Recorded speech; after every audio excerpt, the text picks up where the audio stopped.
Stop, you haven't subscribed to the channel yet. Subscribe now, we have new stories every day. Now let's go. Yes, that's what I had, or at least as far as I could tell, it really was. My wife Hilly and I tied the proverbial knot nearly 20 years ago. In fact, our 20th anniversary was just a few weeks away on December 10th, and I can honestly say that I wouldn't change much to make our life together any better. Of course, we had our arguments, but making up was always much more enjoyable. That's just the way we were. In our marriage, there was only one truly dark period, and that was in our second year. We both married young. I was 20, and Hilly was just 18, and we'd have been childhood sweethearts, living just around the corner from each other. My older brother Bob had married her sister Pam a year before, and it seemed like the right thing to do. Our problem was that the other couple had their first child within the first year, while we seemed unable to. We both got tested, although the doctors kept telling us that we were worrying too much and just needed to let it happen naturally. But the problem was Hilly's parents, specifically her mother, who kept nagging us to start a family. Of course, that's how their family was, and besides her sister Pam, Hilly had 3 other sisters. Jen, my mother-in-law, desperately wanted a son since she hadn't been able to have one herself. And of course, Bob and Pam's first child was another girl. The pressure. The test results were rather inconclusive. Hilly was fine, but my sperm count was slightly below normal, or something like that. I didn't really understand much. The doctors assured us that there was nothing serious, that everything was fine, and that we just needed to be patient. Their words were that our first child would decide when it was time to arrive. We were patient, but that didn't mean our marriage wasn't under strain. Fortunately, as it turned out, we didn't have to wait too long, and in the 3rd year of our marriage, Hilly gave birth, just as the doctor had promised. Linda, a beautiful little girl in every way, though she was another girl, at least it put our fears to rest about whether we could have a child or not. And from then on, everything calmed down, and our marriage became ideal and continued in that same spirit. Undoubtedly, because we were more relaxed, Hilly soon became pregnant again, and finally, Tom was born. Yes, a boy, and the whole family was over the moon with joy. Don't get the impression that the girls were neglected or loved any less, but the first son in the family just made everything special. Well, I was the first to do it. I boasted my older brother, but he just smiled at me and told me to give him some time. Well, he got his time, and sure enough, the next year, they had their first son, and wouldn't you know it, 8 months later, we had another one, who we named Mike. It's just like with buses, isn't it? You wait forever, and then a whole bunch of them arrive at once. Perhaps because there were 2 brothers and 2 sisters among us, we all lived like one big happy family. Even when Hilly's other sisters got married, they were just drawn to it. It was great for the kids, and of course, none of us ever lacked a babysitter when one was needed. As far as I know, the other couples were just as happy as Hilly and I, simply enjoying the wonders of married life when surrounded by a loving family. There were a few other troubles as well, like when Bob had an accident at work, and I practically had to stay by his side while they slowly transfused my blood into him. He got through it, and of course, I didn't suffer from it, often joking brotherly that we were now truly blood brothers. As our 20th anniversary approached, we thought about how to celebrate it. Bob and Pam had celebrated their anniversary the year before, and everyone enjoyed getting together so much that we decided to do something similar and booked a private room at a local hotel for a large gathering of family and friends.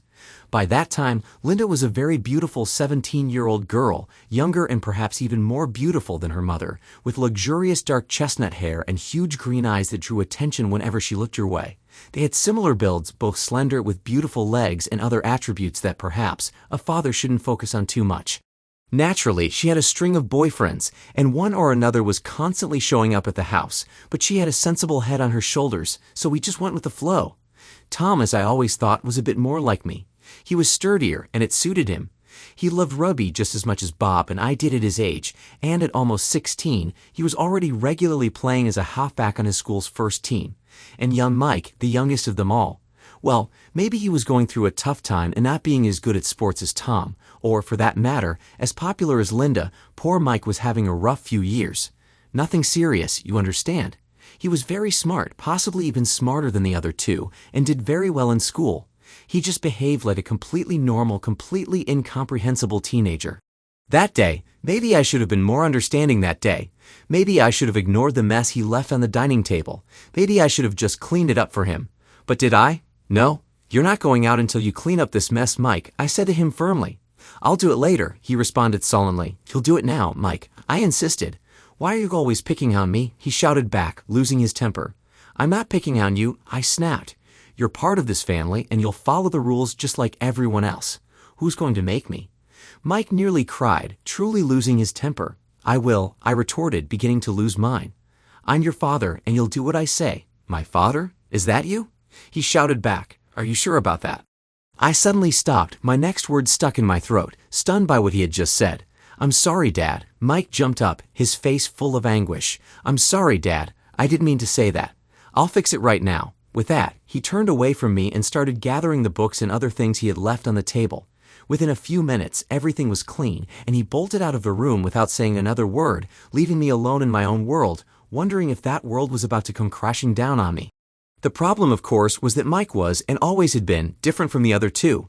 More studious, more serious, but less sociable than his older siblings. I often wondered why he was so different, and even discussed it with Hilly, but she would just shrug and say it was all in my head. Was it? Was I imagining things? What prompted Mike to make that remark? If he had just shouted it in anger and walked away, I would have been mad at him, but that would have been the end of it. But he apologized so quickly and retracted the comment. Why? What did he know that I didn't? Damn it. I really didn't want to think about the thoughts racing through my troubled mind at that moment. My first reaction was to rush to find Hilly and demand to know what she had done. But where would that lead? What would I say?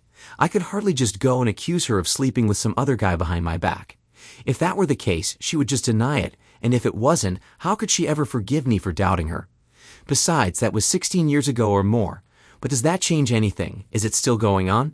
My stomach was churning, I felt like I was going to be sick, and I still didn't know if I had any real reason to worry.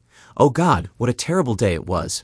Blood types. That's it, I thought, and without another word, I went to our study and dug through the children's medical records. Linda, Tom, and Mike all O+, which after giving blood to my brother, I knew was the same as mine. I felt a wave of relief wash over me until it occurred to me that blood types don't tell the whole story. If Mike had a different blood type, that would have been one thing. But the fact that they all had the same blood type could just be a coincidence and didn't confirm that he was truly my biological son. Oh God, what should I do? DNA. I couldn't believe that thought had crossed my mind. That one careless comment from an angry son had thrown me off balance. I was panicking without good reason. But when Mike couldn't meet my gaze at dinner that evening, throughout the entire meal, I started to worry again, and when he rushed away from the table without saying a word to anyone, I began to worry in earnest. What's wrong with Mike? Hilly asked, having noticed his strange behavior as well. I have no idea, I replied, shrugging. Kids, do you have any thoughts? They both shook their heads, probably not even noticing anything unusual. Was he upset about something? I asked, but they just shook their heads again. After waiting for the two teenagers to leave the table, I gathered the courage to ask my wife a little more. Mike is so different from the other two. Hilly, I began. Any idea why that might be? Oh, let's not go over this again, Davy, she replied, getting up to clear the dishes. He's not that different. He's just a bit deeper than the other two. End of conversation. Was that deliberate, or was she genuinely indifferent to it? I really didn't know. DNA. Why not look into it? And within 20 minutes, I was already Googling online. An hour later, my head was full of facts and figures, but honestly, I didn't feel much smarter. It wasn't until Monday morning that I found the name of the lab that conducted the test. It took me almost an hour to track it down, and no doubt, my secretary could have done it much faster. But how do you explain to your secretary why you need this, exactly? That's why I decided to do it myself. They could do it, they had no problems with that, but it was expensive, especially if you wanted the results as quickly as I did.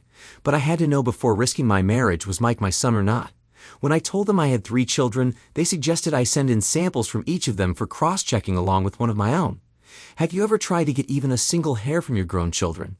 It's not easy, I'll tell you, and considering that Mike kept avoiding me at every opportunity, this was the hardest of all. Nevertheless, I managed, sent them off, and then waited. Now, all I could do was wait for the information. Was Mike my son or not? Over the next week, Mike seemed to calm down again, probably relieved that I hadn't brought up his outburst. We almost reached the point where I felt I could gently bring up the subject, but I decided it was better to wait for the results, now that I had gone down this path. My wife, of course, continued to be her usual loving self, and nothing else seemed to change in our routine. I can't say it was the most passionate sex we had during those few days, but I didn't turn it down.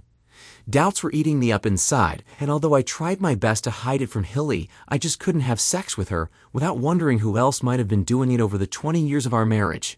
One evening, we were having dinner with my brother and his wife, and when he and I were alone, I almost confessed my fears to him. We were very similar in almost everything, so if someone else was Mike's father, logic suggested it couldn't be him.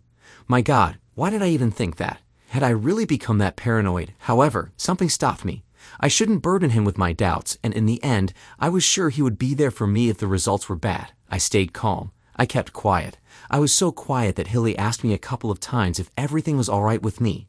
I'm fine. I told her just have a few things on my mind. For a moment, she looked concerned but didn't press me further. The results arrived. I asked for them to be delivered to my office just in case Hilly came home before me and opened the letter.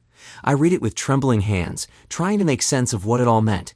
Could this piece of paper mean the end of my marriage? I read it. As far as I could tell, Mike's results matched mine well enough, and I relaxed, though I still didn't fully understand it. You can probably guess that medical terms are just a blur to me. In fact, the whole report was full of phrases like good match and close match, so it seemed like all of this had been a storm in a teacup. What a damn relief! I felt tears well up in my eyes and thanked the heavens that I hadn't shared my fears with Hilly. I decided to make it up to her that very evening, maybe invite her out to dinner, and then rereading the cover letter, which I hadn't paid much attention to before, I saw that the lab wanted me to call them to discuss the results. I figured it was just an excuse to make more money off me, and I wondered if it was worth worrying about. "Hello, this is Davy Jones," I said when the phone was answered. Dr. Hoskins asked me to call him. After giving the woman some information and other details, I was finally connected to the good doctor. "Hello, Mr. Jones," he greeted me. "Have you had a chance to review the results we sent you?" "Yes," I replied confidently. "If I understand correctly, it seems my concerns about my son Mike were unfounded." "Yes, but I'm afraid it's not quite that simple," he blurted out, and it felt like the floor vanished beneath me as I waited for him to shatter my world. "You mean he's not my son?" I muttered in response. "That's not the case, Mr. Jones," he continued. "The likelihood that he isn't your offspring is less than 1 in a million. I would stake my entire reputation on him being your biological son. So Mike is my real son." I replied with relief. "Yes, Mr. Jones." "What's the problem then?" I continued uncertainly. What else could be wrong? By that time, I was already quite worried because I had read somewhere that a DNA test could reveal genetic diseases and alike. Was Mike sick? Did one of us have something terrible? What was he going to tell me? "It's the other 2 samples you sent," the doctor informed me seriously. "The ones from your son's brother and sister." "Yes. What about them?" I asked, beginning to panic. "Is something wrong with one of them?" "Well, it appears that they are only half-siblings to your younger son, Mr. Jones." "Half-siblings?" I hissed at him. "What does that mean, doctor? What are half-siblings?" "It means, Mr. Jones," he continued, "that it is very unlikely you are their biological father." I dropped the phone, and the next thing I remember is coming to, surrounded by a group of my coworkers. "Give him some air," I heard someone say as I slowly regained consciousness, struggling to breathe. "Are you okay, Davy?" Another voice asked, and I nodded, trying to get to my feet. They helped me up, and I found myself sitting in my chair, while people behind me murmured about how hot the office was and how much stress they were all under because of the workload. What nonsense! If only they knew. They had someone drive me home, telling me to take the day off. I was grateful that when I arrived, the house was empty. Hilly was at her part-time job, and the kids were at school.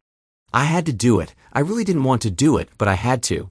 With trembling fingers, I dialed the lab's number again, and after a few moments, I was speaking with the doctor once more, apologizing for cutting off the call earlier. "I'm sorry, Mr. Jones," he said. "I should have warned you beforehand, but we usually communicate by mail, and it can sometimes be very challenging." I told him I understood, that I was fine, and he reviewed the test results with me again. Mike was undoubtedly mine. Linda and Tom were unlikely to be my children, but the results said that all the matches were good or close. "Doctor," I pleaded, "could there be some mistake?" "If we had only 1 sample," he explained cautiously, "we might have asked for another sample for verification. But with 2 samples, it's almost 100% certainty. Those 2 are full siblings, but I'm afraid it's unlikely that you're their father." "But you said they were close," I repeated, desperately clinging to the thin thread of hope. "What's that mean?" "Do you have a twin, Mr. Jones?" he asked cautiously. "Or perhaps a brother?" "My brother!" I exclaimed excitedly. "What the hell does he have to do with this?" "You have to draw your own conclusions, Mr. Jones," the doctor continued. "If you could obtain a sample from your brother, we could conduct a verification." But I was no longer listening. My little perfect world had truly come to an abrupt end. What was I supposed to do? Did I want to end my marriage? Did I want to cut ties with my only brother? You can divorce your wife, but you certainly can't divorce your brother. Maybe it would be better to continue living as if I knew nothing. To go on living a miserable lie? I couldn't. In any case, what about Mike? He knew something, that much was clear, but it seemed like he had the wrong idea. Of course, from now on, I would see my son Mike in a different light, but would I love Linda and Tom any less? I couldn't imagine that I would. How could I? They were my children, whether I created them or not, and no piece of paper could change that. But what about Hilly? That was the big question. What to do with that cheating? And my bastard brother, for that matter. And Pam, my sister-in-law, what about her? How would she take the news? How would the rest of the family react? Too many questions were spinning around in my head. Oh God, it was all so complicated, and I didn't feel ready for this ordeal. I remember walking out the front door and starting down the street, but the next thing I remember is waking up in a hospital with bandages on my arms. I had stumbled in front of a car, drunk out of my mind, but I didn't know that at the time. Davy, are you okay? I turned to see who asked the question, but it hurt. It hurt like hell. It dawned on me that it was my wife. No, not my ex-wife. Not yet. Anyway, speaking to me, she was still my wife. I didn't say anything, at least nothing significant. I just didn't know what to say. How about, "Hi, darling, I just found out that the 2 kids aren't mine and that you're sleeping with my brother. Did you have a good day? What's for dinner?" Doesn't quite sound right, does it? In any case, it turned out my injuries weren't life-threatening, and the next day, they sent me home. However, I couldn't do anything to help myself, so I was forced to rely on Hilly for assistance. This gave me time to think, time to plan. But that time was wasted, and I still didn't know what to do. Somehow, though, Mike and the other 2 kids seemed like the main issue. Whatever I decided, it had to be in their best interests, even if my own had to suffer. From now on, Hilly's interests would come last. All I knew was that our 20th wedding anniversary was approaching, and the room for the big dinner had been booked. By then, everything needed to be resolved. Within a week or so, I more or less recovered, at least physically, and everything seemed to return to normal as I figured out what to do. Except for Mike, who seemed on the verge of going off the rails and was just at the age to do so. "You'll have to talk to him. Davy," Hilly said one late evening. "I don't know what's wrong with him.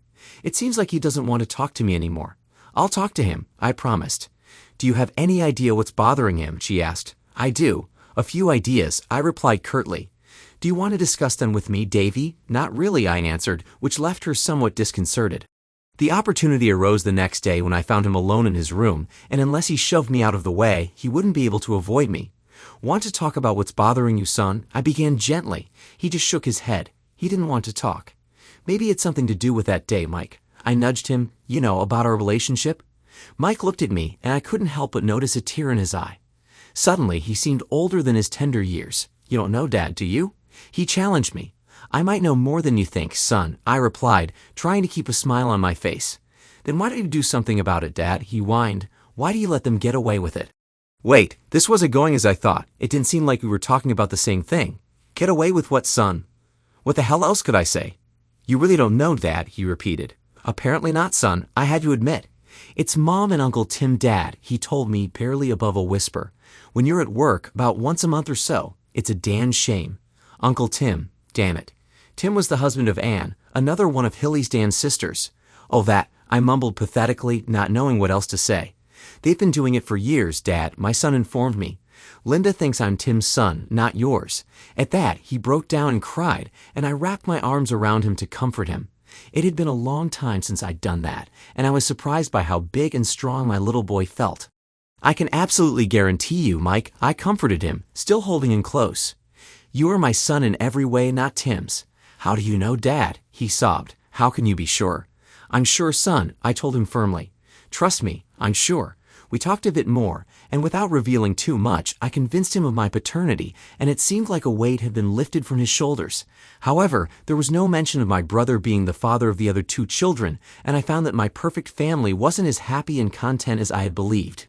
Both Linda and Tom knew about their mother's affair with their uncle, but not knowing what to do about it, they chose to simply turn a blind eye. What a terrible position to put your own children in. But Tim, God, his wife was the youngest of the 4 sisters, and without a doubt the most beautiful of them. Hilly was attractive enough, but Anne. Another blow struck at the heart of my so-called perfect marriage with Hilly. A few days later, I invited all 3 kids to lunch and did the hardest thing I've ever done in my life. I told them everything I had learned, every damn thing. I had no idea how they would react, but they took it better than I expected. Linda cried a little, and Tom sat with his head in his hands. All 3 wanted to go straight to their mother and confront her, but I convinced them to wait, as I needed to take care of some things first. All 3 swore their love and loyalty to me and were close to vowing never to see Hilly again. Of course, I talked them out of that, reminding them that no matter what she had done, she was still their mother and had taken good care of them all their lives. I spoke of her in terms that I didn't actually feel, especially after the kids told me their side of the story. Hilly, my loving wife, had obviously been having an affair with her brother-in-law Tim for some time, but likely not long enough for him to be Mike's father. Once a month might have been a big exaggeration, but honestly, none of us knew for sure. The only thing I knew was that the kids were so grateful to have been told the truth, and all three of them cried, even Tom, when we gathered together at the end of the evening. Let me correct that last statement. All four of us cried. Revenge. I needed to get revenge, but in a way that wouldn't cause my children any pain, and yes, I use that term carefully. I mean my children. I thought long and hard, but I couldn't come up with any grand act of revenge. It had to be just a straightforward confrontation. At least I had an event where I could do it. December 10th. The family gathered, as families do. My parents had passed away by that time, and Bob and I had been fairly late-born children. That evening at the anniversary dinner, there were 39 of us, mostly Hilly's family and their families, but there were other friends of ours as well. The dinner was good. At least, that's what they told me. But as for me, I could have been eating cardboard and drinking water. Time for speeches, it began. The end. Time for speeches, it began. The end? Maybe the beginning. I was sweating profusely and taking long, deep breaths to calm myself. What I was about to do wasn't easy, but it had to be done. Welcome to all our family and friends, I began, and for a few moments I continued speaking about trivial matters. And now let's celebrate 20 years of marriage with my wife, Hilly, I finally concluded. There are some very interesting, even intimate and personal things about my marriage to my dear wife that I want to share with you all. There were chuckles around the table and one or two crude comments about our supposed sex life. Hilly blushed. They all thought I was joking, but how wrong they were. As the laughter died down, Linda was the first to rise from her seat and head toward the exit of the dining room, followed by Tom and then Mike. They didn't say a word to anyone, and the entire table watched their backs in astonishment, not understanding what was happening. "You three, get back here," Hilly shouted angrily, jumping to her feet. "Don't be so rude to your father." Only Tom responded, turning briefly to look at his mother and shake his head in disapproval before joining his brother and sister outside. "Davy," my wife called out to me, "do something. Tell them to come back immediately." "It's all right, dear," I said to her very firmly. "They already know what I'm about to say, and since it concerns the three of them, maybe it's better if they're not here." Hilly's mouth fell open in shock. At first, she was surprised by how I responded to her demand, and then by the growing concern as her mind must have raced through all the possible reasons for my behavior. "Sit down, Hilly," I told her, my tone leaving no doubt that I was not to be trifled with. As I was saying, I continued looking at the people around me. I had 20 wonderful years of marriage, a perfect marriage, or so I thought until a couple of weeks ago. I paused for effect, and the atmosphere around the table became charged with tension. Some looked confused, others still smiled, expecting a joke, but a few were clearly very worried, which surprised me. Imagine my surprise, I went on when no one spoke, to find out that Linda, my beloved Linda, isn't actually my biological daughter. "Oh God!" Hilly quietly sobbed, covering her face with her hands, the only one to make a sound. "Would you like to tell everyone who Linda's real father is, Hilly?" I asked her, but she remained silent, only sobbing loudly, the only sound breaking the complete silence around me. "All right then," I continued, "does anyone else want to tell everyone who Linda's father is? Does anyone else want to tell everyone who's been sleeping with my wife behind my back?" No one spoke, and I just stood there, glaring angrily at the relatives and friends around me. As horrible as it was, in some strange sense, I took a twisted pleasure in taunting the people who had deceived me. None of them knew how much I had uncovered. I couldn't resist throwing a particularly harsh look at my brother Bob, and he noticeably wilted under my gaze, realizing that the game was over. "So no one is going to confess." I asked them, "Do I have to tell everyone who it is?" Then, to my surprise, Bob's wife, Pam, jumped to her feet. "It's not what you think, Davy," she cried in anguish. "It wasn't some sordid affair or anything like that. It was just sex a few times to get Hilly pregnant. The whole family was desperate for a boy, especially Mother, and you didn't seem able to father a child." If anyone had hit me with the proverbial feather at that moment, I surely would have been knocked over, just like that. She knew. She damn well knew. Pam knew that her husband, my brother, was the father of my daughter. I looked around the table and saw that it had divided into two camps. Friends who didn't know and family who, for the most part, seemed to know. As I stood there trying to gather myself, one by one, the friends stood up, made excuses, and awkwardly left, leaving about 17 or 18 of us, all family members. "Go and play over there," said Julie, one of Hilly's sisters, and one by one, the younger children were led away. The teenagers were also asked to leave, but this was like a cross between EastEnders, Coronation Street, and Neighbors all rolled into one, and not one of them budged. "Fair enough. You all damn well knew, didn't you? I exclaimed, looking around. You all knew about this damn fiasco, except maybe the kids. A couple of the husbands looked a bit confused, but otherwise, no one denied it. Listen, Davy, my brother said. It's not what it seems, honestly. He wanted to add another stupid comment, but my hate-filled glare made him shut up. So you all knew that Bob was having sex with my loving wife and was Linda's father. I demanded of those sitting at the table. No one said yes, but again, no one denied it either. It was only 3 times, Davy. Pam spoke up again, just enough for her to get pregnant. Whose damn idea was it? I shouted at them, my temper beginning to flare. Again, no one said anything, but far too many glances were directed at Jen, my mother-in-law. I could have guessed. Thanks, Mom, I said to her solemnly. Your desperate desire to have a son in the family cost me my marriage. No, Hilly cried out, finally deciding to participate. Please don't say that, Davy. You can't say that. I couldn't live without you. Surely you can forgive me for just one mistake. One mistake? I asked her. Just one mistake? Of course, darling, Hilly sobbed. It was just that one time. It seems terrible now, but when Mom planned all this many years ago, it seemed logical. And what about Tom? Of course, he's yours, Davy, she whimpered. What do you mean?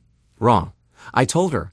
I had a DNA test done, and his father is the same man who fathered Linda. The atmosphere at the table immediately shifted. What are you saying, Davy? Pam exclaimed in shock. You heard me, Pam, I said to her. If my ever-loving brother is Linda's father, then he's also Tom's father. Silence. This information was clearly new to everyone at the table, or at least to most of them. You're a bastard, Bob. Pam turned to her husband when the realization came. You promised me. You promised me, and then you went back to that? You promised me, and then you went back to that? Bob just hung his head, wishing he could be anywhere else.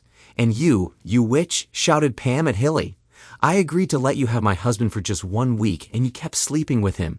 With that, she took 3 steps toward her sister and slapped Hilly across the face with all her might. Idiot crap, blood-sucking cow, she cursed at Hilly, hitting her over and over, stopping and breaking into sobs only when one of the others pulled her away from her younger sister.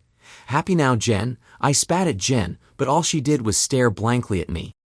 So who else has been sleeping with my wife behind my back? I asked when no one else spoke, looking directly at Tim, who was sitting on the opposite side of the table from me. You bastard, Julie screamed next to me. That caught me off guard too. So it's true what they told me that night, isn't it, you bastard? You actually slept with her that night at the party. Whoa, what's going on here? Julie was yelling at her husband Ted, who looked like a lamb, not denying a thing. And you, my dear sister, she shouted at my wife, did you sleep with all the brothers? Well, she definitely screwed Tim, I added sincerely, actually starting to enjoy the whole show. What? I didn't, Tim wasn't even good at lying and wasn't very quick that evening, failing to dodge his wife and fist as she punched him in the nose. Don't come back to our house tonight, Anne yelled at her husband, and in fact, never come back. That goes for you too, Pam told Bob. I'm divorcing you, and I never want to see you again. The 3 scorned sisters linked arms and headed for the door. You're no sister of ours, they shouted in Hilly's face as they stormed out. Are you happy now, Jen? I asked my mother-in-law, but her expression didn't change. She just sat there staring straight ahead, while Hilly continued sobbing in her arms. I'm sorry, Davy, my father-in-law, all finally interjected. If I had known, he trailed off, lost for words, but he was the only one among these bastards who made any effort to apologize. Then my brother Bob walked around the table and approached me, extending his hands with a look of utter shame on his face. Davy, he stammered. Davy, what can I say? Nothing, you bastard, I spat back, and with little force, I swung at him, landing a punch square on his chin. Maybe it wasn't strong, but the timing was perfect, and he stumbled back, tripping over a chair and sprawling on the floor, not in a hurry to get up. I guess you could say that, at that moment, the party was over. It seemed like the fun had drained out of the whole evening. That night, Hilly never came home, and aside from coming to collect a few things, she never returned home again. The kids refused to speak to her for some time afterward, but no matter how much I hated her, I had to think about the long-term well-being of the children. Eventually, they came around and let her back into their lives, but it was never the same. I was their dad, and she, well, I guess she became more like a favorite aunt. The whole family fell apart. 2 of the 3 sisters who left that night got divorced, and only Pam stayed with Bob, though she gave him hell, deciding that what's good for the goose is good for the gander. Pam came by a couple of evenings later when the kids weren't home, and it quickly became clear what was on her mind. Whether it was revenge for her or revenge on me, I never found out, but I got my comeuppance. There was no love or compassion. We just had sex like rabbits for hours. It was strange, just like sex with my wife, but different. Afterward, she thanked me and left, and it wasn't until a few months later that I found out she had made it a habit, slowly working her way through Bob's friends until she had slept with nearly all of them. Would their marriage survive? I didn't know and I didn't care. It wasn't my problem, but it must have been a damn shame for that damn brother of mine. 3 weeks later, one of the sisters and the pretty one called me and invited me to dinner. I went, we ate, talked, got romantic, kissed, and eventually ended up in bed. But this time, it was different, and after the initial passion, we made love and it felt like the early days with Hilly all over again. I don't know why Tim neglected his marriage, but it certainly wasn't because of Anne's lack of sexual appetite. The sweetest revenge, perhaps, was when Alf, the long-suffering husband of my ex-mother-in-law Jen, decided he'd had enough of her meddling, bought a 40-foot yacht, and spent the rest of his active life sailing around Europe. It paid off. I, and sometimes the kids, spent a week or two sailing with him. Places like the south of France, La Rochelle, and the Canary Islands became familiar to us. Linda met and eventually married a young Spaniard she met during one of our sailing trips. His family owns what might be the largest marina in Europe, and that came in handy too. The two boys are still out there, playing the field, perhaps wary of marrying too early as their father did. They got time. And me? I don't see Hilly, but the kids tell me she's living day to day and often asks about me. The kids tell me, and I just grumble. Oh, and I'm considering giving the idea of a perfect marriage another shot, but this time with Anne. I think we love each other, but we're both still a bit cautious. We'll see. I want to be sure I'm not marrying just to spite Hilly, but I would love to see her face if it happened. Thanks to everyone who took the time to listen to today's stories. If you enjoyed it, please consider liking and subscribing if you haven't already. Feel free to share your thoughts on the events in the comments below. Take care.